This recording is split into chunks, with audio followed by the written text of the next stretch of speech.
आप सभी का स्वागत है आपके अपने चैनल चौक एंड दस्तर अकेडमी पे। और आज हम, जैसा आपको मालूम है कि लेवल ऑफ टीचिंग पढ़ रहे हैं, तो हमने पिछली क्लास में मेमोरी लेवल के बारे में बात की थी और आज हम लोग उसके अगली जो लेवल है यानी कि अंडरस्टैंडिंग लेवल के बारे में बात करेंगे, जिसमें इसके आप देख सकते हैं आपकी स्क्रीन पर है कि मेमोरी लेवल के जो प्रतिपादक का नाम है वो है Herbert Spencer. Then understanding level का नाम है मॉरिसन और तीसरी जो सबसे हाईएस्ट है वो है रिफ्लेक्टिव लेवल ऑफ टीचिंग, जिसके प्रतिपादक है हंट।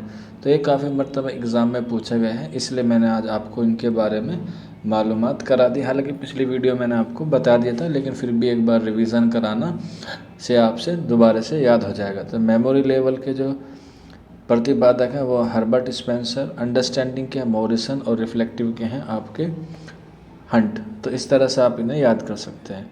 तो चलिए फिर आज हम लोग पढ़ेंगे ULT यानी कि अंडरस्टैंडिंग लेवल ऑफ टीचिंग, कि इसमें क्या क्या ख़ास बात होती है और क्या क्या एग्ज़ाम के पेश नज़र आपसे पूछा जाता है। तो सबसे पहला पॉइंट आप लिख सकते हैं, ULT का मतलब है understanding level of teaching is insight plus memory. यानी कि अंडरस्टैंडिंग लेवल में जो आपके मेमोरी है वो ज़्यादा उसमें तवज्जो देते हैं, ताकि आप जो भी याद करें उसे अच्छे से याद करें और आपकी जो मेमोरी है उसमें इंक्रीज़ हो जाए। यानी कि कह सकते हैं कि आपको इसमें बिल्कुल गहन अध्ययन यानी कि डीपली नॉलेज इसमें मिल जाती है अंडरस्टैंडिंग लेवल में। तो इसी से आपकी जो नॉलेज है उसमें इंक्रीज़ हो जाती है, यानी कि प्लस पॉइंट आपके लिए अंडरस्टैंडिंग लेवल में होता है। देन नेक्स्ट पॉइंट है आपके लिए understanding level of teaching students to develop the intellectual behaviour.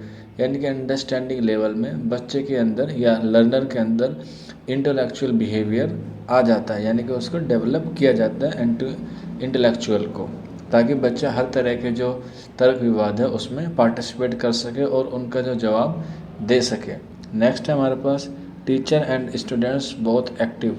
तो जैसा आपको पिछली क्लास में बताया गया था टीचर और स्टूडेंट के रिलेटेड, कि जिसमें टीचर है वो एक्टिव होता है, देन स्टूडेंट जो होता है पैसिव होता है। लेकिन अंडरस्टैंडिंग लेवल में ऐसा नहीं होता है, दोनों ही एक्टिव होते हैं। और जैसा आपको मालूम होगा कि एक्टिव हमेशा डिस्कशन मेथड में रहा जाता है, तो अंडरस्टैंडिंग लेवल में जो सबसे ज़्यादा जोर दिया जाता है वो डिस्कशन मेथड पे ही दिया जाता है, कि विचार विमर्श जिसको बोलते हैं, कि टीचर्स भी अपनी तरफ से कुछ चीज़ें बताएगा और उसके जवाब में लर्नर या स्टूडेंट भी कुछ उसका रिप्लाई करेगा जो अकॉर्डिंग टू डिस्कशन होगा। किसी भी टॉपिक पे अगर कोई डिस्कशन चल रहा है तो दोनों बच्चे यानी कि टीचर्स और स्टूडेंट दोनों आपस में उस पर विचार विमर्श कर सकते हैं, या हम कह सकते हैं क्वेश्चन आंसर कर सकते हैं। तो ये वाली जो चीज़ है ये आपको अंडरस्टैंडिंग लेवल में देखने को मिलती है। नेक्स्ट है अंडरस्टैंडिंग लेवल ऑफ टीचिंग, ये इसकी फुल फॉर्म है। नेक्स्ट है अंडरस्टैंडिंग लेवल जो है वो हमेशा हायर एजुकेशन में इस्तेमाल किया जाता है। जैसा आपको बताया गया था पिछली क्लास में कि जो मेमोरी लेवल है वो हमेशा प्राइमरी क्लास में ही ज़्यादा यूज़ किया जाता है, लेकिन जो अंडरस्टैंडिंग लेवल है उसका जो यूज़ है आपको हायर एजुकेशन में देखने को मिलता है। इसके अलावा यहाँ आप देख सकते हैं साइड में कीवर्ड्स हैं, जिससे आप पता चला सकते हैं कि ये वाला जो लेवल है वो अंडरस्टैंडिंग लेवल है, जिसमें आपको कंसेप्ट आना ज़रूरी है। बच्चे को कंसेप्ट बताए जाते हैं, फैक्ट बताए जाते हैं किसी भी टॉपिक के एतबार से, कि भाई बच्चा अगर ये चीज़ पढ़ रहा है तो उसमें क्या क्या चीज़ें होनी चाहिए, यानी कि कंसेप्ट बिल्कुल क्लियर होना चाहिए, उलझा हुआ नहीं होना चाहिए।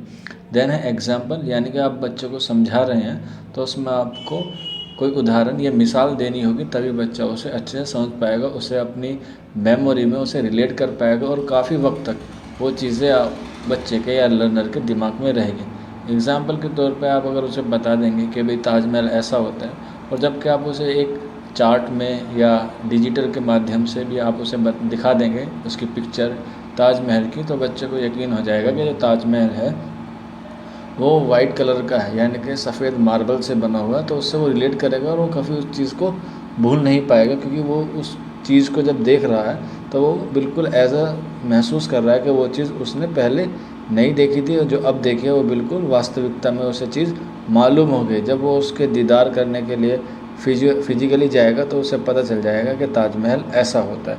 नहीं तो फिर हर सफ़ेद चीज़ जैसी उस तरह से बनी हुई होगी तो वो सबको आपका ताजमहल समझ लेगा, जब तक उसे दिखाएंगे नहीं। तो एग्ज़ाम्पल का मतलब यह है कि बच्चे को एग्ज़ाम्पल के तहत सारी चीज़ें बताएंगी तो बच्चा उसे ज़्यादा रिलेट करेगा और ज़्यादा दिन तक उसे उसकी मेमोरी में वो सेव रहेगी। देन है आपका रिलेशनशिप। रिलेशनशिप का मतलब यह है कि इस वाले लेवल ऑफ टीचिंग में यानी कि अंडरस्टैंडिंग लेवल में रिलेशनशिप बनता है टीचर के और स्टूडेंट के।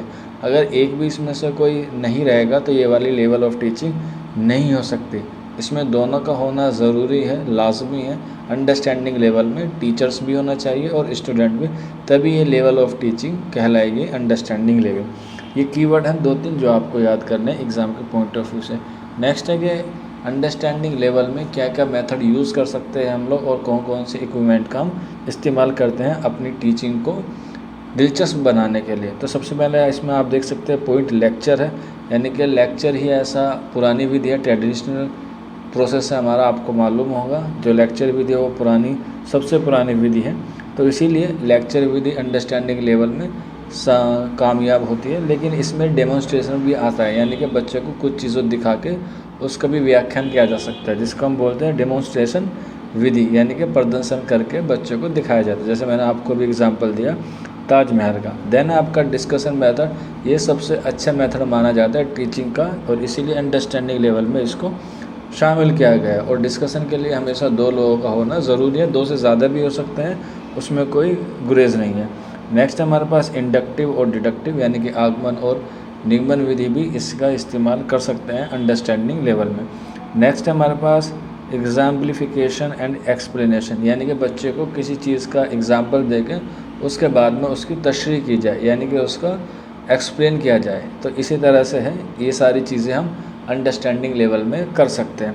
देन है इसके इक्विपमेंट्स के, इसमें क्या क्या चीज़ें हम इस्तेमाल कर सकते हैं। तो इसमें मॉडल्स कर सकते हैं, यानी कि कोई मॉडल बना के घर से लेके जा सकते हैं, कोई फैक्ट्री का या और भी तमाम बगीचों का या किसी और चीज़ का, जैसे वंडर ऑफ 7 अजूबों का बना के लेके जा सकते हैं, तो उससे बच्चे उसको रिलेट करेंगे। देन चार्ट पेपर पे हम बना के लेके जा सकते हैं, नदियाँ, भारत का मैप, इस तरह से हम सारी चीज़ें बना के लेके जा सकते हैं। बच्चे उससे अच्छे से सीखने में दिलचस्पी दिखाएगा। दैट में फ्लैश या फिर पिक्चर, कोई पिक्चर हम लेके जा सकते हैं, तो कोई तस्वीर, जैसे अगर किसी को कोई बायोग्राफी पढ़ानी है महापुरुषों की, जैसे महात्मा गांधी, मौलाना अबुल कलाम आज़ाद, जवाहरलाल नेहरू, इस तरह से जो महान लोग हुए जिन्होंने, भगत सिंह, जिन्होंने क्रांतिकारी में भाग लिया, देश को आज़ाद दिलाने में अपना योगदान दिया, तो उनकी अगर किसी को बायोग्राफी पढ़ानी है तो उनकी तस्वीर ले जाके बच्चों को दिखा सकते हैं कि भाई ये तस्वीर उन महान क्रांतिकारियों की या उन महान लोगों की है जिन लोगों ने हमें बरतानिया हुकूमत से जंजीरों से आज़ाद कराया था। तो बच्चे उससे ज़्यादा रिलेट करेंगे।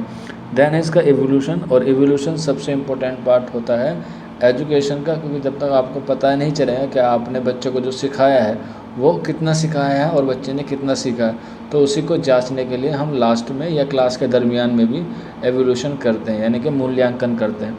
तो अंडरस्टैंडिंग लेवल में हम लोग दोनों तरीके से मूल्यांकन कर सकते हैं, एस्से के माध्यम से भी और ऑब्जेक्टिव माध्यम से भी, यानी कि लिखित के द्वारा भी और ओरल के द्वारा भी हम उसका बच्चे का मूल्यांकन कर सकते हैं। एस्से में काफ़ी सारी चीज़ें आती हैं, आपको मालूम है, मैंने प्रीवियस क्लास में बताया था। ऑब्जेक्टिव में भी काफ़ी सारी चीज़ें आती हैं, जैसे मैंने आपको प्रीवियस क्लास में बताया था। तो आप इतने अच्छे मैच्योर हैं कि आपको पता है कि एस्से और ऑब्जेक्टिव में जो है वो मूल्यांकन किस तरह से किया जाता है। तो आज के लेक्चर यही ख़त्म होता है एवोल्यूशन पे। बाकी इसकी जो नेक्स्ट लेवल है रिफ्लेक्टिव ऑफ टीचिंग, उसके भी आपको जल्द से वीडियो प्रोवाइड करा देंगे। बाकी अगर आपको हमारा वीडियो अच्छा लगता है तो लाइक करें, शेयर करें और वीडियो को ज़्यादा से ज़्यादा शेयर करें, ताकि और तमाम बच्चों तक ये सारी वीडियो और ये सारा मटेरियल पहुंच जाए। बाकी अगर किसी को इसका PDF चाहिए तो आपको हमारे व्हाट्सअप नंबर 9045220432 पे अवेलेबल हो जाएगा, या फिर आप टेलीग्राम ग्रुप में जाके भी वहाँ से डाउनलोड कर सकते हैं। मिलते हैं आप लोगों से अगली वीडियो में, अगले लेक्चर में। शुक्रिया फॉर वॉचिंग दिस वीडियो।